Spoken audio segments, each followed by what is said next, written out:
রিয়াদ ভাই হাতুর সিং আইতাছে, একটু জায়গাটা সাইডা দেন। ওর বেটা কি তাকস এতে আইতাছে কি তা কইতাম এ মুস্তাফিজ শর্ত বেটা এই সিয়ারা যা বেটা এই হাতুর লগ আমি বলতাম না, যা বেটা তুই যা।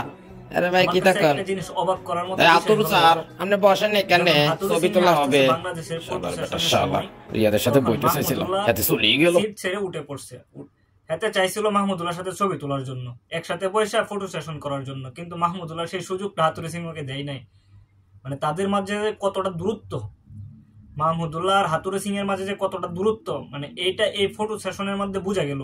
বাংলাদেশের ফটো সেশনের সময় কিন্তু মাহমুদুল্লাহর সাথে চাইছিল হাতুড়ি সিংহ একটা ছবি তোলার জন্য, একসাথে বসে ছবি তোলার জন্য। যখন হাতুড়ি সিংহ মাহমুদুল্লাহর সাথে বসতে চাইছিল, তখন মাহমুদুল্লাহ কি করছে, হাতুড়ি সিংহের পাশ থেকে উইটা পড়ছে। উইটা মুস্তাফিজকে বলতেছে তুই তুই এদিকে আয়, তুই এদিকে আয়, আমি এখানে বসবো, তুই এদিকে আয়, তুই হাতুড়ি সিংহের সাথে বয়, আমি ওই পাশে বসি। মানে তাদের মাঝে যে কতটা দূরত্ব, আসলে এটা না দেখলে বোঝা যাইতো না। এখন কিন্তু স্পষ্ট ক্লিয়ার হয়ে গেছে হাতুড়ি সিং আর মাহমুদুল্লাহর মাঝে যে কতটা দূরত্ব। আসলে এটা মানে একটা কোচ আর একটা ছাত্রের মধ্যে যদি এতটা, একটা টিচার আর একটা ছাত্রের মধ্যে যদি এতটা দূরত্ব থাকে, তাহলে ছাত্র কখনোই ভালো কিছু শিখতে পারে না। মানে আমরাও এটাই মনে করি যে হাতুড়ি সিং আর মাহমুদুল্লাহর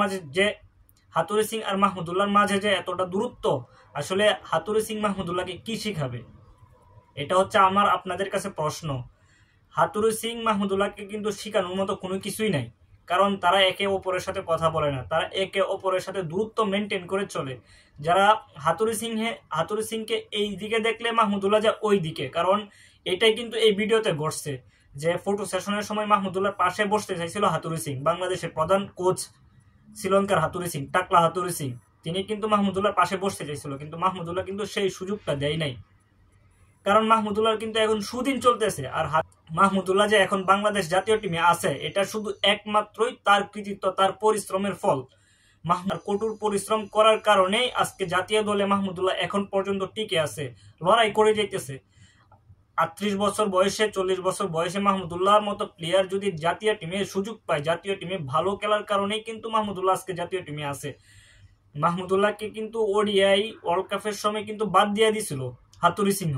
তারপরে মানসিক চাপে, মানুষের যন্ত্রণার চাপে, মানুষের কথাবার্তার চাপে কিন্তু মাহমুদুল্লাহকে নিছিল। ওই নেওয়ার কারণে মাহমুদুল্লাহ ভালো কিছু দেখাইছে, আর সেই দেখানোর পর থেকে একের পর এক মাহমুদুল্লাহ ধামাকাদার বাংলাদেশকে কিছু উপহার দিচ্ছে, ধামাকাদার খেলা কিছু উপহার দিচ্ছে বাংলাদেশকে। আর সেই কারণে কিন্তু এবার টি-20 ওয়ার্ল্ড কাপে মাহমুদুল্লাহর মতো প্লেয়ারকে হাতুড়ি সিংহ বাদ দিতে পারে নাই, বাদ দিতে ব্যর্থ হয়েছে। আর মাহমুদুল্লাহ কিন্তু এটা মনে রাখছে যে আমি যে মাহমুদুল্লাহ, আমি এত ভালো খেলার পরেও তুমি আমাকে বাদ দিতে চাইছো, কিন্তু পারো নাই।